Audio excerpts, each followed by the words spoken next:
प्रिय विद्यार्थियों, लोक प्रशासन की कक्षा में आपका पुनः स्वागत है। आज हम एक नई यूनिट प्रारंभ करने जा रहे हैं, संगठन के सिद्धांत। इसके अंतर्गत हम संगठन क्या है, उसके कौन से प्रकार हैं और संगठन के जो विभिन्न सिद्धांत हैं जैसे पद सोपान, आदेश की एकता, नियंत्रण का क्षेत्र, समन्वय, प्रत्यायोजन इत्यादि के बारे में हम क्या है पढ़ेंगे। तो आइए हम शुरू करते हैं संगठन के सिद्धांत यूनिट को। सबसे पहले हम संगठन के बारे में थोड़ा जान लेते हैं। जैसा कि आप पहले पढ़ चुके हैं कि लोक प्रशासन एक सहकारी प्रयास है जिसमें बहुत से व्यक्ति किसी निश्चित उद्देश्य की प्राप्ति के लिए कुछ कार्य निष्पादित करते हैं। व्यक्तियों के सामूहिक प्रयासों तथा उनकी प्रक्रियाओं को प्राय संगठन के नाम से संबोधित किया जाता है। संगठन केवल सरकारी तंत्र में ही नहीं बल्कि संपूर्ण मानव समाज में व्याप्त है। संगठनों का आकार, प्रभावशीलता, उनका स्थायित्व, उनके उद्देश्यों तथा निर्धारित नियमों सहित संगठन में काम करने वाले व्यक्तियों के पारस्परिक सहयोग पर निर्भर करता है। संगठन का शाब्दिक अर्थ जो है वो आयोजित करना, व्यवस्थित करना, तैयार करना या चालू अवस्था में रखना होता है। संगठन को अक्सर हम एकीकरण या सामूहिकता के रूप में भी महसूस करते हैं। किसी संस्था या संघ को भी कभी कभी संगठन कह दिया जाता है। किसी प्रशासनिक संरचना के प्रारूप को तैयार करने के कार्य को भी हम कभी कभी संगठन कह देते हैं, जैसे गृह मंत्रालय के संगठन की रूपरेखा। कभी प्रशासनिक संरचना के अंतर्गत निर्धारित कार्यों या प्रक्रियाओं के संचालन को भी हम संगठन कह देते हैं, जैसे पल्स पोलियो प्रतिरक्षण कार्यक्रम का आयोजन है। तो लोक प्रशासन में संगठन का मतलब उन प्रशासनिक संगठनों से हैं जो विभिन्न प्रकार की सेवाएं संचालित करते हैं। संगठन के लिए या संगठन की स्थापना के लिए दो पूर्वापेक्षाएं जिनको हम कहते हैं आवश्यक हैं। एक तो कोई ना कोई कार्य होना चाहिए, दूसरा उस कार्य को करने के लिए व्यक्तियों का समूह होना आवश्यक है। यदि हम परिभाषाओं के दृष्टिकोण से देखें तो विलियम शुल्ज जो है उन्होंने डेफिनेशन दी थी संगठन की। वे कहते हैं किसी वांछित लक्ष्य की प्राप्ति के लिए आवश्यक तत्वों जैसे मनुष्यों, पदार्थों, उपकरणों, सामग्री, कार्यस्थल तथा अन्य वस्तुओं का ऐसा संयोजन संगठन कहलाता है जिसमें इन तत्वों को व्यवस्थित तथा प्रभावशाली ढंग से समन्वित किया जाता है। इसी प्रकार मुन्ने व रेले भी एक सिंपल डेफिनेशन देते हैं। वो कहते हैं किसी सामान्य उद्देश्य की प्राप्ति के लिए मानव सहयोग का नाम ही संगठन है। हर्बर्ट साइमन भी ठीक इसी प्रकार से कुछ कहते हैं। परस्पर व्यवहार करने वाले लोगों के वर्ग का नाम क्या है? संगठन है। तो कुल मिला के संगठन जो है उसमें संरचना व मानवीय तत्व दोनों का एक मिला जुला रूप देखने को मिलता है हमारे को। ग्लेडन ने संगठन को एक जीवंत तथा परिवर्तनशील अवयव माना है। उनके अनुसार कोई भी संगठन जिसका परिवर्तन रुक जाता है वह मृतप्राय हो जाता है।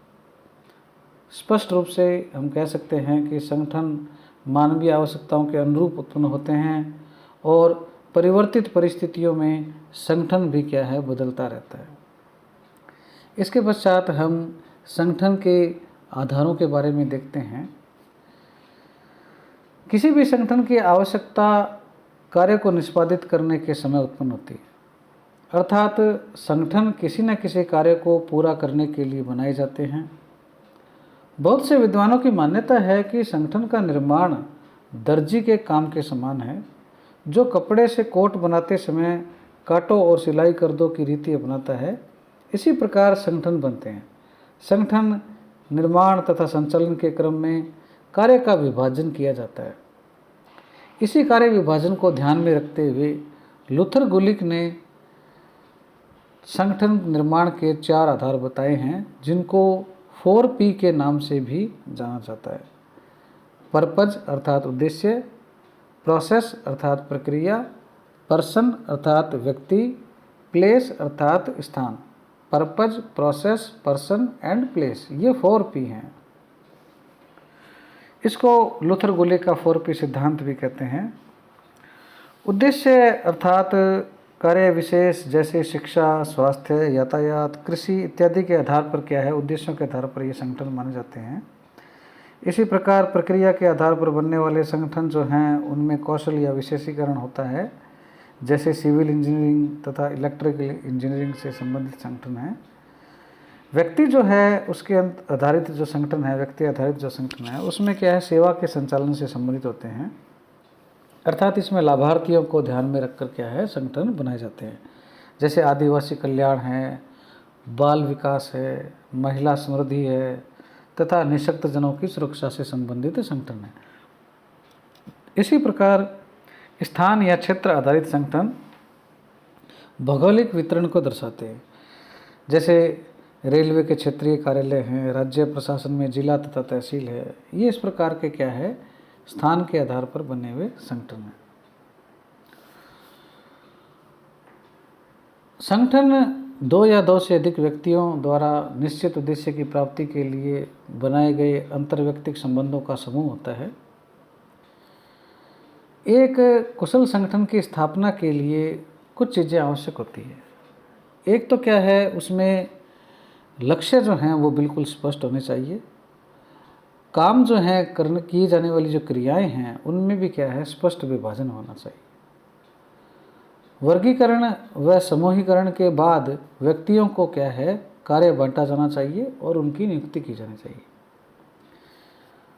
उसके पश्चात सत्ता और उससे संबंध जो हैं, व्यक्तियों के बीच में जो संबंध हैं उनको भी क्या है, निश्चित किया जाना आवश्यक है। और अंत में जो विभिन्न कार्य और क्रियाएं हैं उनके मध्य में समन्वय स्थापित होना चाहिए। तो इस प्रकार से एक कुशल संगठन के लिए क्या है, ये चीज़ें जरूरी है। अब हम संगठन के महत्व के बारे में थोड़ा देखते हैं। संगठन के महत्व में संसाधन जो है उनका समुचित सदुपयोग और संरक्षण क्या है, सुनिश्चित हो जाता है। इसके अलावा प्रबंधकीय कार्यकुशलता में भी वृद्धि होती है संगठन के द्वारा। संगठन बनाने से कार्यों या क्रियाओं और जो उनके बीच की जो इकाइयां हैं संगठन की, उसमें संतुलन और समन्वय भी स्थापित होता है। उद्यम जो है उसका निरंतर विकास और विस्तार होता है। काम करने वाले जो व्यक्ति हैं, कार्मिक है, उनमें भी क्या संतुष्टि और आत्मीयता की भावना बढ़ती है। प्रबंधक जो हैं, जो कंट्रोल करने वाले हैं, मैनेजमेंट को संभालने वाले हैं, उनका विकास भी होता है, उनमें मोटिवेशन भी आता है और उनके प्रशिक्षण में भी क्या है, सहायता मिलती है। कार्यों का बंटवारा और नियंत्रण भी किया जा सकता है अगर संगठन हो तो। अधिकार, सत्ता और दायित्व का वितरण भी संगठन में किया जा सकता है। और अंत में व्यवस्थित ढंग से क्या है, लक्ष्यों की प्राप्ति और सेवाओं का संचालन भी हो सकता है। तो इस प्रकार से संगठन जो है वो अत्यंत महत्वपूर्ण है। इसके पश्चात हम आपके पाठ्यक्रम में संगठन के 2 प्रकार हैं उनके बारे में पढ़ेंगे। एक तो है औपचारिक संगठन और दूसरा है अनौपचारिक संगठन।